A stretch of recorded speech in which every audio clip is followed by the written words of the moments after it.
What's up, everybody? Welcome to Spearheaded with Tevin. I'm your host, Tevin. We've got so much going on this week. We have not one, not two, but three Britney Spears documentaries that are hitting the airwaves this week. It's September 24th at the time of this recording. None of the documentaries have hit yet. I got one of my good friends, Christopher, to sit down and talk with me all about it. We go into everything with the conservatorship, everything with these documentaries and what we think about them. And we also rank our favorite Britney albums. It's a great conversation. I hope you enjoy it.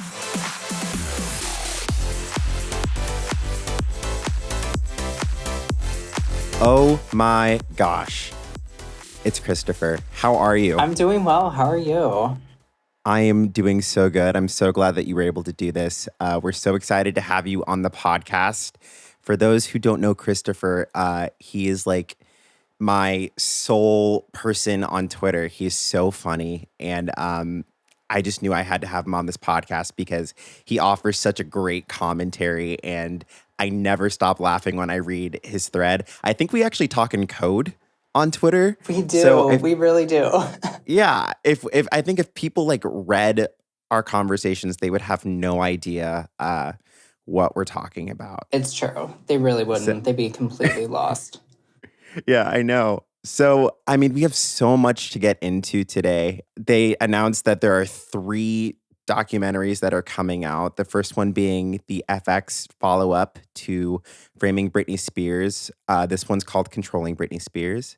And then on Sunday, we've got the CNN one. And then on Tuesday, Netflix is releasing their documentary. What do you call it? What do you call the Netflix one? What's your nickname Oh, for I it? do. I have been calling it Netflix. Yes. Can you explain to everyone how that name came about, please? Yes. Okay. So back in 2004, there was a tragic moment while filming the outrageous music video. Should not have been the fourth single, but contract obligations, Of they get in the course. way. Britney fell and broke her knee. And so the other stan bases started calling her knee. I mean, all the girls all the queens of pop have their own little nicknames, but the other fan bases started calling her knee as like a joke to get back at her. And we kind of reclaimed it amongst ourselves. So I've just been calling it Netflix until the official name was released. It's just such a funny name to me. Oh my gosh. But yeah, so we have Britney vs. Spears coming out on Netflix on Tuesday. And we have to talk about all of these documentaries because they're all telling their own version of what's going on in this conservatorship. But overall, like, what do you think of these documentaries? Do you think they're helpful? Do you think they're exploitive? Like, what's your opinion? I think it's a little bit of both, to be honest. Going off of Sam's post on his Instagram from earlier today, it kind of seems like he and Britney have no idea that the directors tried to reach out to them, which I can completely believe. I can totally see her team, just letting her know that these documentaries are coming out, but conveniently leaving out the fact that they wanted to speak with her directly. I don't see why they would tell her about it in depth like that, because she would they're incriminating themselves at that point. But I think it's a little bit of both. I do think they are necessary to a degree because the general public does not have the kind of attention span that we do in combing through court documents and keeping up with everything. They just it's not that they've forgotten about it, but they'll read a headline just like, earlier this month where half the people on Twitter thought she was actually freed already. And so it's that kind of thing where this is necessary to kind of get more information out there, and the general public probably will consume it better if it's in, just like a short hour and a half long documentary. It's easy for them to digest and get caught up on everything that we already know. And then in terms of, stuff, it seems like there's a lot of redactions that are going to be happening. Yeah, I think these documentaries are so important. The FX one was really the catalyst that was bringing the end of this conservatorship. I mean, I think that without the FX documentary, it would still be in place, and all of the things that have snowballed from that wouldn't have happened this year. I think it would have probably played out over the course of several years. But, I think it is necessary because the general public does need the knowledge and information that I think we so quickly absorb from Twitter every single day. Um, I Exactly. I literally had a girl in Britney's like IG comments, which is where I live. I like comment on her Instagram like we're best friends. I think you do too, actually. We all do. But she was literally telling me, she was like, yeah, Britney's still performing in Vegas. She's there. She does a couple shows every month. And I was like, girl, she hasn't been in Vegas in like 3 years at this Oh my point. God. I know. Well, it's So, actually so interesting to me that she's kind of synonymous with Vegas at this point, because it's just yeah, so funny to think back when that whole thing was announced. And then it's like, oh my God, a Vegas residency. Well, it's all downhill from here. And then what happened? It's the place to be. I of mean, course. it's She so funny. revitalized it. She absolutely made Vegas like cool again. But I don't want her going back. Like, you did what you needed to do. We can move on from that and just strictly world tour at this point. Of course. Do you think that Britney Spears will go back to music? I honestly do. I mean, even in her testimony, she said, I want to take a break and then get back to it, which I think for fans, like, we've always kind of believed that. I just think knowing her and the way she is, I don't see her ever retiring. I see her taking breaks, longer breaks, which is what she should do, because when you think about her peers, I mean, they do the same at this point. They're not releasing every year like they used to back when, they were in their prime, or back when they were pushed to do that consistently when they needed to do it. Whereas like now they're at a status like, her, Beyonce, Rihanna, they don't have to release every year. And when they do release, it's going to be an event. And especially like, you have someone like Christina who is kind of literally doing whatever she wants. And she's got an album here and then she'll do a tour and then, she's at the Hollywood Bowl. I would love to see Britney kind of follow that same more relaxed career. I don't think it needs to be as like in demand as it was. I think 2016 with her last album was a great era. I think that she did all the things she needed to do. I would have loved like a third single, but I definitely think she'll return to music too. I hope that she goes back out on the road and I'm able to see her. Can you believe I've never seen Britney live? Oh my gosh. Well, the only time I have seen her is on the Piece of Me Zumba tour that was forced. So I mean, it's honestly, when she said that in her testimony, it actually did not shock me, because I went to the first show. She came to DC for the first 2 nights were in DC, and the energy was just off. Like, there was something off about it. Something was just off in the air. So it really did not surprise me to hear her say that.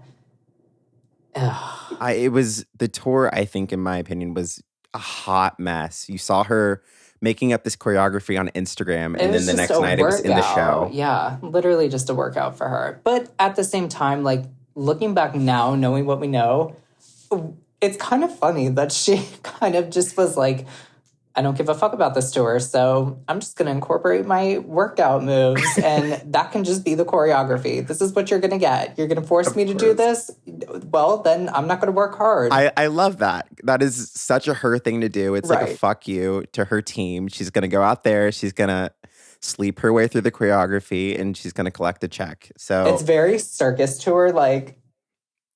Oh, of course. That like moment where she's just walking and she's like.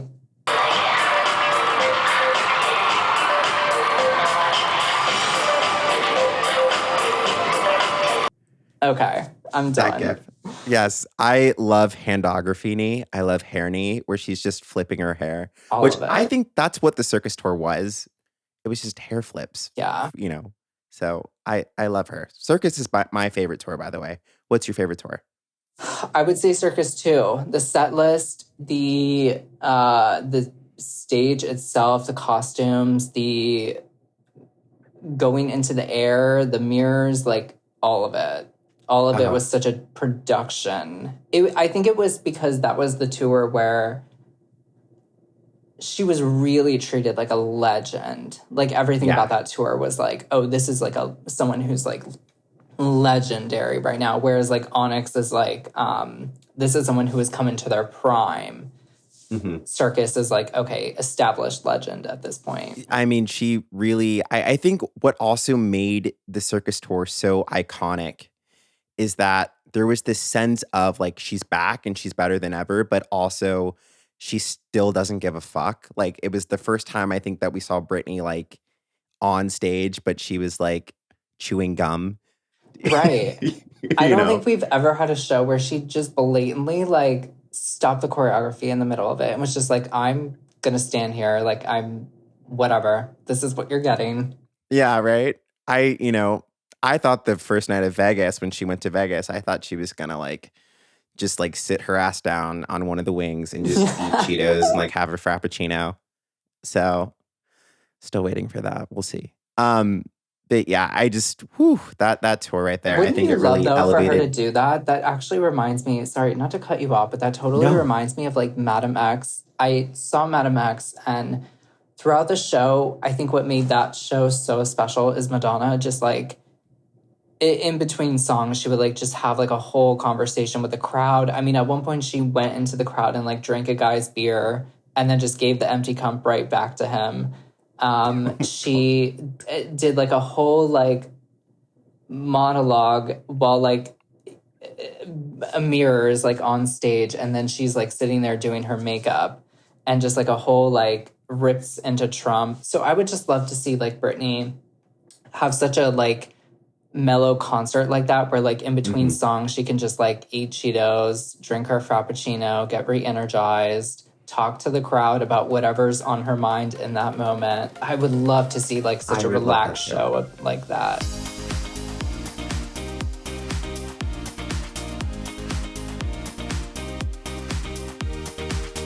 All right, so moving on. Let's talk a little bit about conservatorship stuff. I know that like while we have a stand on this podcast, like we have to get into the important stuff. So, were you a fan in 2007? You've been a fan since the beginning, right? You're like Yes, me. since the beginning, yeah. Okay. So, what was 2007 in your recollection? Like, what kind of year was that for you in Britney terms? I was in, oh God, I don't want to age myself. I was in like middle school, but it was just like very awkward because everyone's mean in middle school. No one's nice to each other. Yeah. And then considering the whole Britney situation, I went to Catholic school. So it was very like kind of like indoctrined, like she's the bad girl. I mean, I remember like my history teacher, not the most attractive woman Mhm. at all, would like make comments about like, oh, I've seen her boobs more than I've seen my own. And I'm just like, okay, well, course. first of all, you're talking to like eighth graders right now. That's a very awkward thing. And then the whole give me more performance. I mean, that was like, it was awful because you just walk around school and then you hear people say awful things about her. And then at the grocery store, she's on every magazine. All of the parents think she's a bad role model because of what they read on TV. And then, in our young minds, we're kind of just like, okay, something's wrong. But I still feel like we knew better than to like, I guess maybe it's because we were fans, but we recognized like this is not how someone should be treated. Yeah. But I kind of felt like it was everyone else was like, did not get that. No one else I picked up agree on with that. that. Yeah, I agree with that 100%. I was also in middle school. We're aging ourselves in this. But I was glued to TMZ the entire summer that year. I Same. thought every single day she was gonna die. I That and like remember. X17, just refreshing every day. Oh my gosh, yeah, all the time. And I never knew what was gonna happen. Like when I opened up the internet, I always thought that she was gonna like die. And living in that fear every single day of like your fave like It's being killed in some weird way is kind of like really traumatic. It is. No, it is. And I mean, even to the point where you had like news outlets like pre-writing the obituary so that Yeah. they could just, fill in whatever blanks they needed to. It's very, yeah, I mean, it's like no wonder we're like so protective of her. I mean, Oh, And yeah. especially when you see, I mean, there are certainly, we don't need to name names, but there are certain other big pop stars who have since passed and their deaths are still, we know what happened, but we still don't really Mhm. know what happened. I think of that year and I think of like her age, right? So she was going through that year and she was what, 25, 26? Yeah, around those, yeah, yeah, So she's like, she's got two kids, she's getting divorced. I feel like at this point she's living the life of like a 40-year-old woman. Um, right? and she's actually a baby and she's going through this. She has 40 to 60 people on her when she leaves the house. Do you ever go back and watch those videos sometimes and kind of like, I you know, do. I actually do. Because it's just so eerie and so, I mean, it's such a time capsule of that time, it but is. there's something so eerie about those videos and something so like it kind of just makes you wonder. It's like, God, like how do these people who are there for that whole thing watch that and then not feel any sort of guilt or feel like, why am I doing this to this person? Like it's just very, I don't know. I hate the whole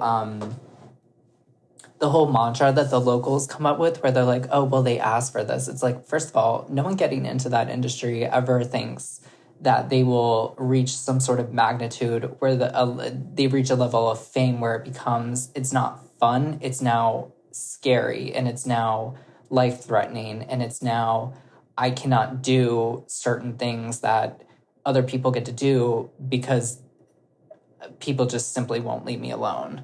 And the Yeah. thing is, she was doing such normal things like going to get ice cream, going to gas station, going to get food, like very normal things that just became chaotic because of the amount of people just simply following her. And then, like when she would drive around with um, her Allie Sims in the car, which we don't even need to talk about Allie. I mean, we don't need to get into that. But they were just simply driving around. I mean, as Allie said, they were driving around listening to music, which is like, who doesn't do that with like their friends? But then it Mhm. would become this thing of where, oh, she's just simply driving around aimlessly all over LA. There's something wrong with her, which who doesn't like, and especially if you're going to live in a beautiful place like Malibu, like why would you not drive around and Yeah. catch the views? Of course. And even like she would go to the bathroom at a gas station and everyone would think she was in there doing drugs or, you know, Exactly. they literally demonized her for everything. And I was watching a video the other day where she was coming out of a Target and there were like 40 people on her. She was with Adnan, who we'll talk about in a little bit because he's in the Netflix documentary. But she was with Adnan and she was coming out, and it was the like moment where I think she snapped. There were a couple of moments where she would snap at the paparazzi. And it was that really quick clip where she's like, "Get out of my goddamn face." Get out of my dead face! Yes, I know exactly which one you're talking about. Oh my God. I actually played that video a lot. When I was younger, I've played it a lot now and through the years because like I don't think I've ever heard her be so forceful in her tone to someone like that, you So know? like outraged and just like cannot hold it in, like has to snap in that moment. Yeah. Yeah. And it makes me think of potential moments that she may have had like that throughout even this conservatorship process, where I know in the testimony she was opening up about her anger issues and her rage, and Yes. she was, I think you know, about that as well. I think about like yeah. all of these fits, as they would probably call them, that she has probably had behind closed doors that we don't know about, that they Mhm. probably are like, okay, well, we can use these against her. But really, it's just simply her reacting in a very reasonable way that anyone Of else would course. to something that they are probably doing to instigate that reaction from her. I think about that They all the time. Yeah, Yes. I think they set her up so many times to fail, especially. Agree. Another thing that really stood out to me in her testimony was saying that she would spend hours undergoing these psych evaluations where they would ask her these questions and then suddenly she would fail. And you have to wonder, like, did she actually fail these, or are they just telling her that she did in order to put her away somewhere? You know? Exactly. To be honest with you, I don't trust any of the psych evaluations that have happened. Yeah. I just don't. Like, I don't think there's any reason for them to. At the end of the day, it's like it's more than it's bigger than just her. It's like they need to save. There's no jail time on the table, fines, money. So, in my opinion, I just feel like they're gonna, if they've done what they've done that we know about, I would not put it past them to certainly mock up things on a report in regards to an evaluation. I also remember there was a rumor so many years ago that she did a psych evaluation during the circus tour and then she passed. And then Jamie was pissed that she passed it and then demanded she do another one. And I guess whatever the next one she did that he demanded, she failed. Just a rumor. I've again, never heard that before. Allegedly, we're going to use the Wendy, allegedly. But I just remember that's a rumor that like I've heard in passing. I can't even remember the last time I heard it, but it was out there, which I'm sure they did psych evaluations during the circus tour. It would make sense during that time. I actually think that she probably would have passed more of those than, actually, I'm going to say all of them, because there's not even a capacity order for her to deeming her unfit to run her own life. So I would imagine that she's actually a very sane person. I'm just going to say that she is. But, you know, for someone to go on a tour like that, it's so rigid and it's so grueling and it takes a lot out of you. You have to have a certain frame of mind. You have to like be of sound mind to even endure something like that. So exactly. It's interesting to me that they were peddling this idea that she was mentally unwell, and then they would put her on a bus and make her go on tour for 6 months. And they've done that so many times throughout this entire thing, and no one ever questioned it. It's so weird. Exactly. And one thing I feel like is they constantly play up on their end that they are the reason she has been in a good standing position in terms of the general public. Now, as stans, we know like each mess that has come with each era, like there has not been. Circus was a great era, but at the end of the day, like there were so many things rushed about that era. So we as stans can pick out the mess of each era, whereas like to the general public, they just see, oh, well, since 2007, she's put out several albums. She's gone on tour. She's done this show. She must be doing great. The conservatorship must be working for her. And so they pride themselves on putting her in this good standing when in reality, I mean, they're not the ones rehearsing the choreography. They're not recording vocals. Larry Rudolph is not the one recording Britney Jean. It's just ridiculous that they try to peddle this nonsense and credit themselves for the hard work that she actually does. Yeah. And it just goes back to the whole, like, our fans thing that her family has, which is it's so repulsive to hear them say that. I couldn't believe that he said that. And, you know, the guy that was interviewing him had no idea anything. He thought Britney had daughters and everything like that. Yeah. So I can't fault him for not checking that family member on those comments. But they really do think that it's their entire family who is loved, and they are eating, you know, so much shit right now on the internet. It's almost like, it's not I feel bad for them, but it's almost sad because it's like, there's something not right there. Like, you clearly, there's an envy, a jealousy there, and a resentment towards Britney that has now come to a point where they need to lie to themselves that the fan base is a family thing, where it's a family business to help themselves feel better about the fact that they have lived off of her for 13 years plus. Yeah. It's truly delusional. And even like with the Jamie Lynn stuff, her having a fake Instagram where she's like allegedly, you know, stalking all of these I heard about that, but I totally believe it because we caught her husband looking at Britney's Instagram. So I totally believe, like, Jamie Lynn, I could totally see. She's got her daughter set up, like, downstairs in a computer room with, like, 50 monitors. They're all gonna be watching the documentaries. One's gonna have like her Instagram up, the other's gonna have her Twitter, her YouTube, and all of the comment like East Coast feed, West Coast feed, all of it going, calling Netflix, saying, I hope this doesn't ruin my contract for Sweet Magnolia season 3. So I still like I can't believe Jamie Lynn is like a hired actor. It's wild to me. But you know, I mean, Lou's got to work those connections. For those of you who don't know what that was a reference to Lou Taylor, who is Britney's quote unquote business manager, who, you know, allegedly stole her money. So I don't, you know, that is how do you think that's going to play out? Are they going to recover Britney's alleged stolen money?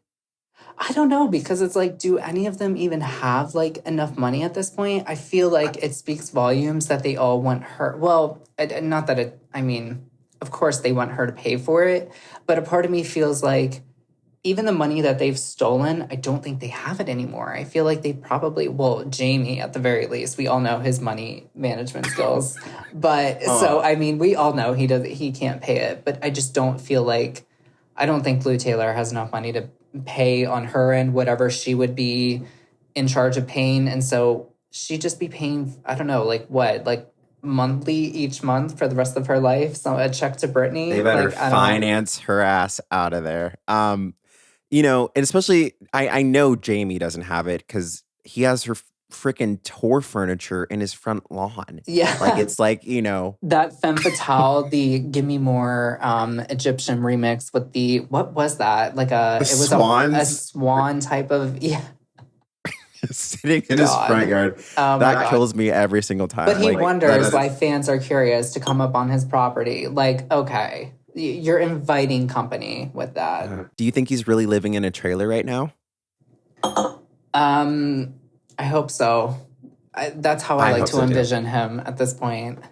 Sitting in a trailer, drinking a Monster Energy drink, eating wings, just destroying his colon. Yes. One wing at a time. One sip at a time. Oh my God. What a way to go, honestly. Do you think that Britney is going to sue her mother? That is a good question. I'm glad you brought that up because that is something that I've wondered, because it definitely seems like Lynn, out of everyone, is at least putting up her own money to help. But at the same time, it does feel like, well, you didn't do that until Britney literally pleaded with you to jump in and try to like even things out. And I don't know. I mean, Lynn is complicit at the end of the day. So she's never going to be clean. And I just don't think... what I think about in that Ronan Farrow article is when she was kind of quoted as saying something to the degree of like, it's better for her to present Jamie than me. Mm-hmm. And I just feel like Lynn is more manipulative than I think people, and not as naive as people think. I think that I'm one of those people who like still sees Britney's mom as this like sweet old woman who doesn't know any better. But I have been advised by so many fans to think differently, and I'm torn, and this is why. Because I know that they went through the rough patch in 2007, and Britney like served her with the restraining order, and that was, you know, there was that whole mess. But I always kind of think of like Southern girls and their mothers, like no matter what happens at the end of the day, they somehow find a way to get past it and reunite. And I've always kind of kept that in the background, like of my head whenever I hear Lynn has done stuff. Because Lynn's done some messed up things. And honestly, at the end of the day, for Britney to still be in this conservatorship 13 years later, and she's just now saying and doing all the things that she's doing legally, like, I don't know, why weren't you doing that 12 years ago? So, but I also think that Lynn is scared of Jamie. I think that 100% agree. Yeah. I think that Jamie still has that power over her because I think they tried to get divorced like 3 times before they actually did. Yeah, it was a while. I 100% So, agree with you. There's a fear factor there. And I also think because, especially with the conservatorship and how Jamie, or I guess was controlling how Serenity was, the bills were being paid over there. So mhm. I definitely think that was probably a factor in it. And um, I think if she's going to forgive anyone, I would much rather her. I think, the most obvious choice would be Lynn over anyone Yeah. else because Lynn did step up to the plate eventually. She's been, selling that Rodan and Field so she can pay the attorney Gotta pay that fees. skincare. She's got to pay that attorney fees. But yeah, I mean, Lynn's definitely complicit. But at the same time, from an outside looking in, she is helping now. And I guess we just have to wait to see like what Britney, because I do hope Britney does come out and talk about that relationship because I do think it's one where people are going to kind of wonder and say, okay, well, your mom did jump in. So what is your relationship with her now? And how have you felt about her over the years? Because it has been this thing of where I do think Jamie and company have painted her in a very negative light, almost kind of trying to deflect off of them and try to make Lynn seem like the bad parent and Jamie savior. Which is so bizarre to me. Brittany has been on multiple interviews throughout her career talking about like her mom and how strong she thinks her mom is and how it was her mom and Jamie Lynn when they went to New York and when they were trying to get Brittany her record deal. And Brittany's Exactly. mom has always been the centerfold of the story. I mean, Yeah. Brittany built Serenity, which was a house for her mom, and let her live in it. She still lives in that house, right? She's still I there. believe so. I think she does. Yeah. I think So like Jamie was like, I think it came out that Jamie had some sort of control over like the bills over there. And like, because Brittany's money was kind of like paying for it over there, helping out.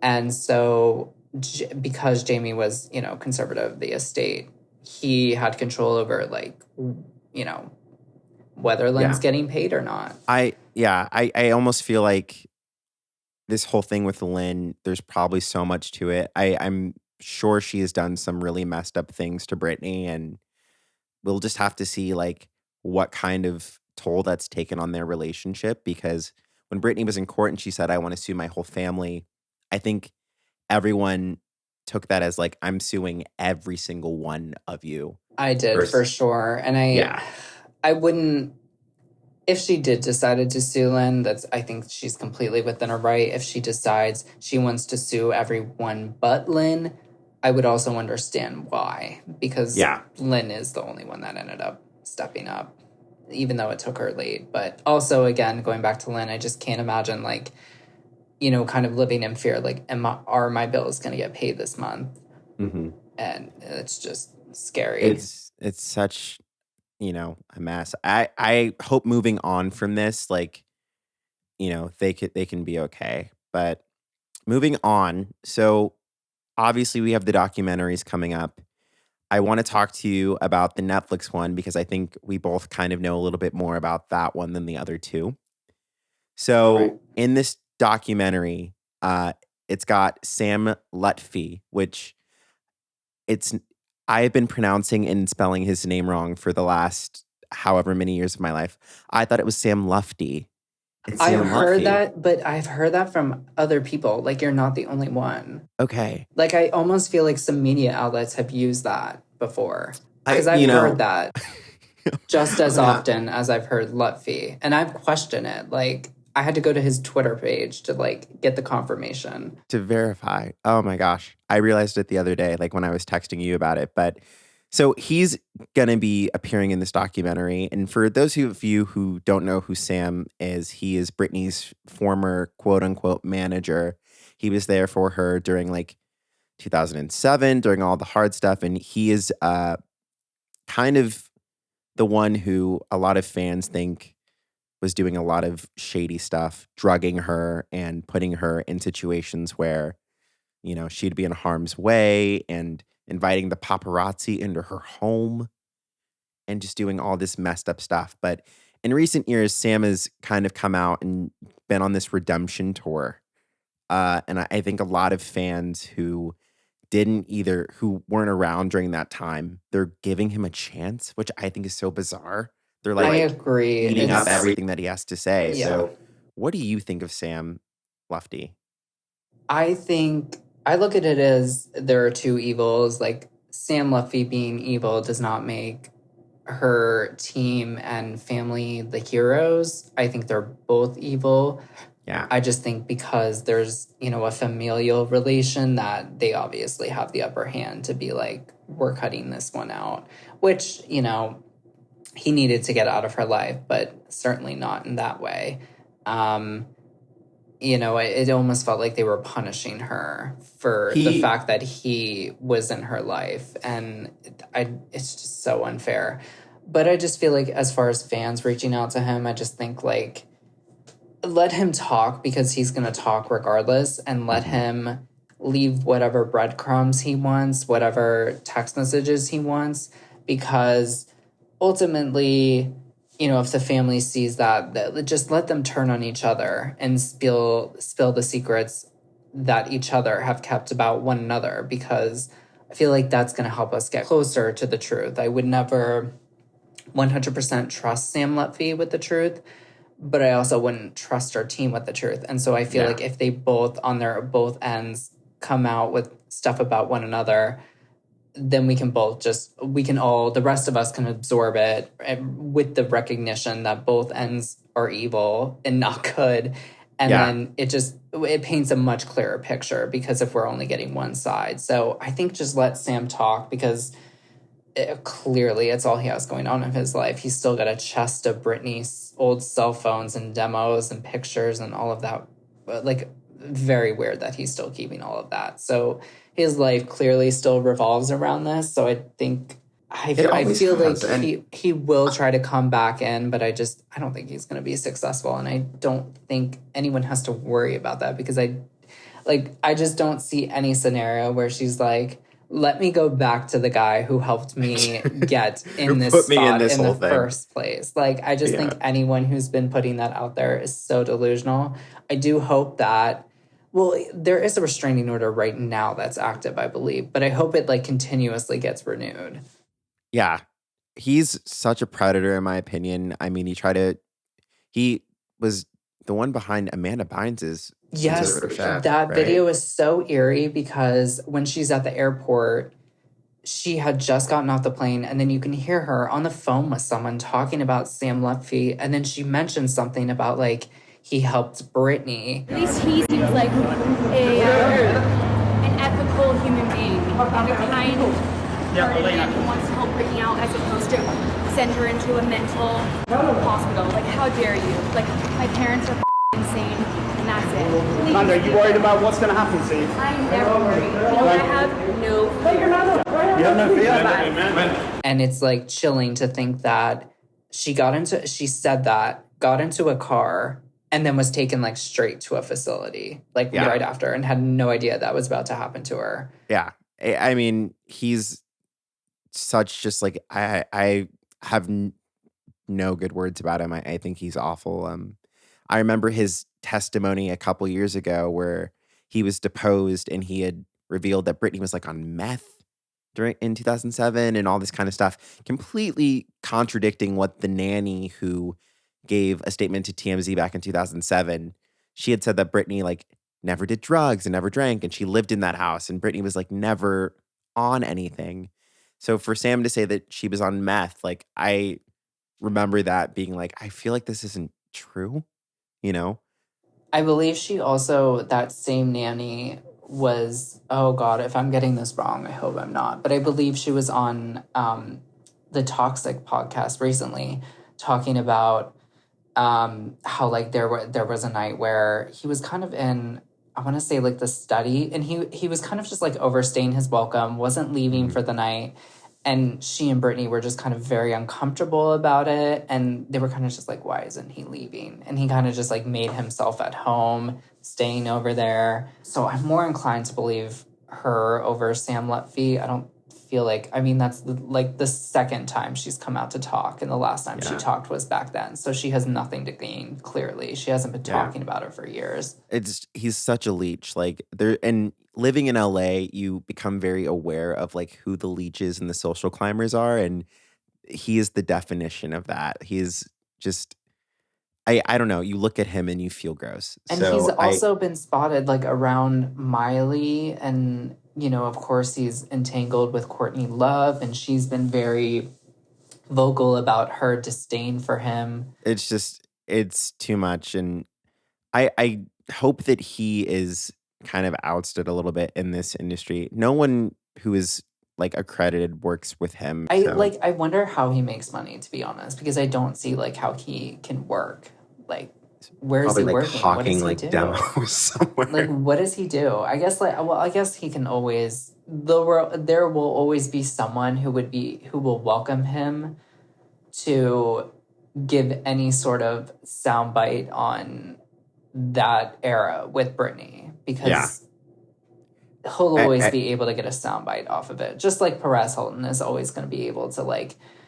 There will always be someone who will give him the time of day to do an interview, to be like, "Oh, I'm so sorry about all the stuff That is someone who I just will never forgive, is Perez Hilton. Ever. I think he's such a pig, and the way now that he's trying to resurrect and act like it wasn't bad at the time, when he literally wrote like "kill yourself," like he wrote her like a whole letter of why she should kill herself. And I feel like he's literally admitted that it's it solely just comes down to a money thing. Like, he needs money at this point.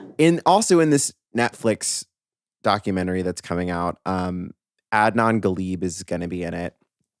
Britney's paparazzi boyfriend from 2007. He was in her life for a very, very brief moment, but he was there for like the pink wig moments and all of these other times. Yeah, he was around for very like prominent moments during that time period. I don't have a very strong opinion of Adnan, other than just feeling like he's also kind of a leech. But in these years after, he hasn't really done or said anything in regards to Britney that is salacious. So I'm looking forward to hearing what he's going to talk about in this documentary. But I can't imagine it's going to be much different from the things that we've heard or seen before. I agree. I think he's not someone that the Army should really like think about. He's such a low-level player in all of it, and he wasn't around for the total. Like, he was only there for, it felt like, a blip-ish in 2007 era,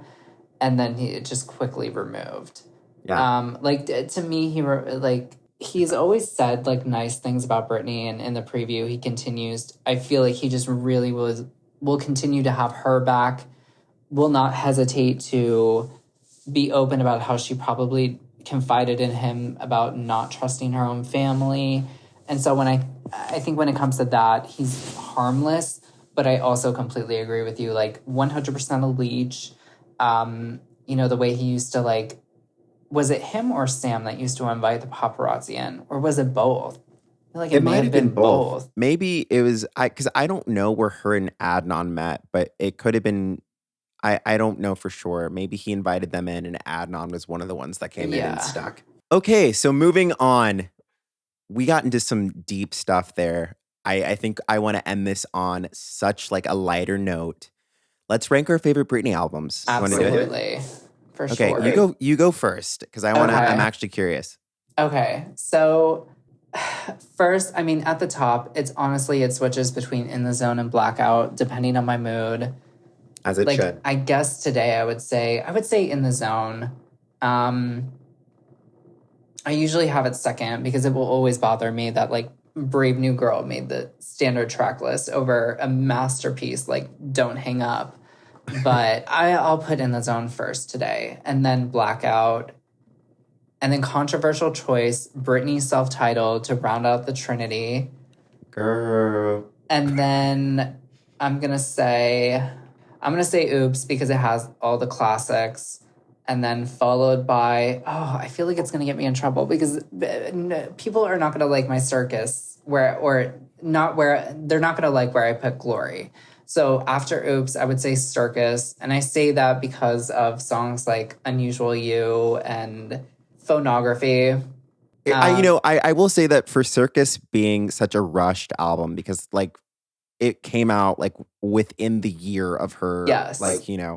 So I will say that I think that is such a good album. I don't know what her follow-up to Blackout would have sounded like otherwise, but I think Circus is a great one. It was time to go lighter than Blackout, but I feel like what I love about that album is it's a lot of those songs feel very Britney-fied in that if someone else tried to do them, like could you imagine anyone else doing Amnesia? No one else could pull that off. No. Or even If You Seek Amy. Exactly. So I it's so funny because I knew what that meant back then, but there's still an entire wave of people who don't know what she's saying. And I just think it's hilarious that like I still have to explain to people like she's saying fuck me and she said it on the radio. Like only legends can do that. You know? I love it because their minds get blown and they're like, oh my God. Like, and that's such a, like in the fan base, that's not even like one of the like major, like that's not a Oops, that's not a Toxic, but yet everyone knows that song. Legends only. Legends only. All her singles are classics. Not everybody has that. Not everybody has that, to their credit. It's difficult to get. Not everybody has that, to their credit. So after Circus, I'm going to put Glory. I love Glory. It just feels very of its time. Like it's a good summer album, but it sounds straight out of summer 2015, 2016. Like very Selena Gomez. Like influence. that sound, which is great, but it just feels very of its time. And lately, over the years, I've noticed that I listen to Circus more often than I listen to Glory. Mm-hmm. And then, okay, after that, I'm going to say Femme Fatale. Good album. Sleeper hit. Is it, she was on autopilot and still served.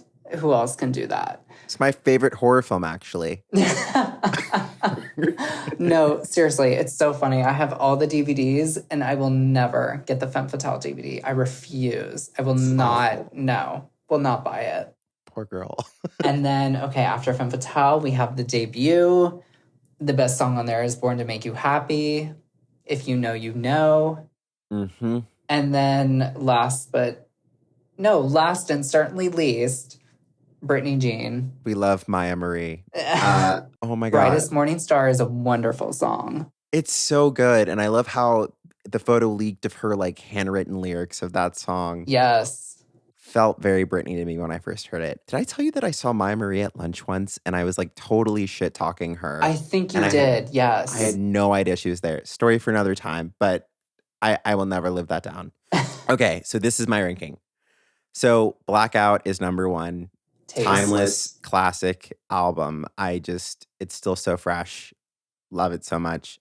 I still hear new stuff every time I hear it, which is weird, And then it's In the Zone.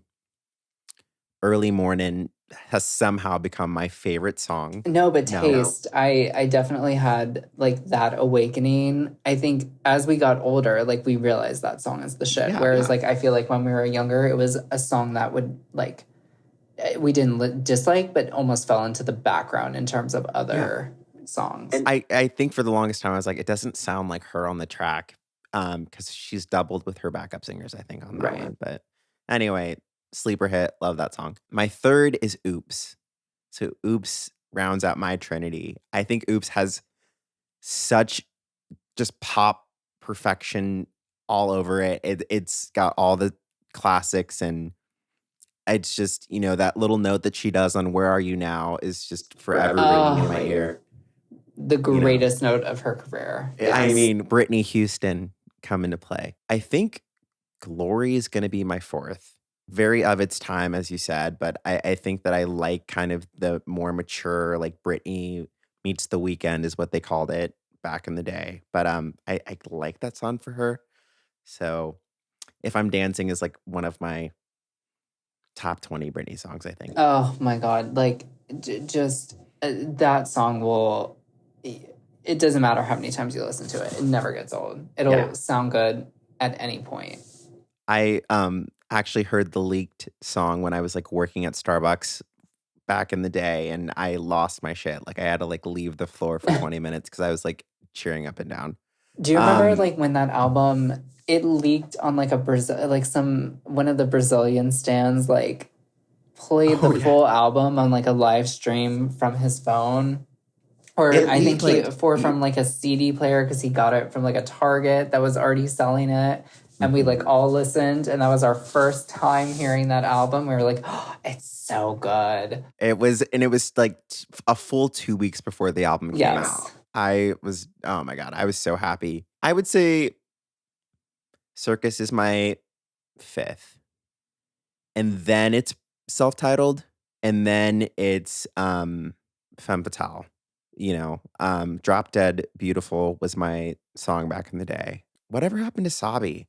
She like got like a 15-second part, and then we never heard or saw from her ever again.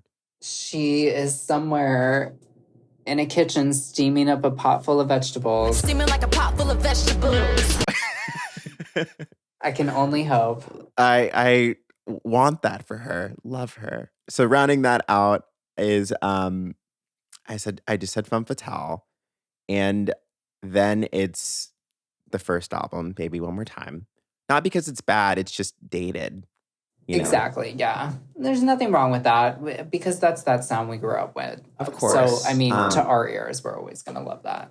I will always have Soda Pop playing in my mind. It's such a good song, and I hate that people, like, they put it on the level of, like, I don't know, like... Are you kidding? Reggae Knee is like the best version of Britney. What are we talking about? Rihanna's never going to release the album, so let's just sub in Britney's little reggae stuff. Soda Pop is so good. We need that in the B10 World Tour. Someone put it in there. Yes, I'm still manifesting Britney at the Hollywood Bowl. I want it to happen. It needs to happen. I would love that. I think that actually would be a great first show back for her because she could use it as a testing the waters type of thing before going back on actual tour. Oh yeah, she could do 3 shows there. I would want the mic on at least for if she ever gets her little black dress moment. Yes. I want some Adele vocals. Come on. But rounding out the list is Britney Jean, Maya Marie. So gross. Yeah. I will never forget when she wanted to put the songs in Vegas and they played the Sia track of Alien that one night and not Britney's track. See, and now that we know what we know, that was clearly something where she did something earlier that day that they did not like. And so they're like, okay, we're going to get back at you. Oh my God. I know I just said Alien. It was, what was it? Perfume. It was Perfume, right? Was it though? I feel like there was definitely a time where she was performing Alien and they did something up to her. They did This is what it was. Alien. She didn't put the mic back to her lips when the track was going on Alien, so she just didn't lip sync it in time. And then the other one was Perfume, where they played the wrong track. I think you're right. Yes, that's what it was. Oh my gosh, just such a mess. Did you see when Britney was in Vegas? It was they wiped a couple of videos from the internet, but one of them is during I Want to Go. It's the first leg ever, I think, of Vegas. And as they have those LED turn props where it spells out circus and all that kind of stuff. And during I Want to Go, she hops on them and they turned around. Well, one of them turned around and she just stopped singing the song. The track is going and she's not mouthing the words because she's turned around off stage, but she's still in plain view of the audience. But she doesn't know that they can see her. Oh my God. They wiped that video from the internet. I love her. I love that she is thinking okay, I have this moment to not sing along. I love that she thinks about that because she probably has several points in the show where she's I'm turned around. I don't have to be moving my lips. I can give them a break. I love that she thinks about that. It's so funny to me. She's my queen forever. But anyway, Christopher, thank you so much for being on this podcast. You're our first guest ever. Thank you. Oh my God, we're just so happy that you joined us today. Perfect night for it. Oh my gosh, yeah. We have so much to follow up from these documentaries that come out. But anyway, thank you. Thank you. Oh my gosh. We went all up in it. We talked about the conservatorship, the documentaries. We even ranked our favorite Britney albums. We hope you learned something today. More than that, we hope you had fun. I just want to thank Christopher once again for being on this podcast and being our first guest. If you liked what you heard, please hit follow, like, subscribe, whatever the closest button is to you, please hit it. That's all we've got today, and we'll see you next time. Thanks.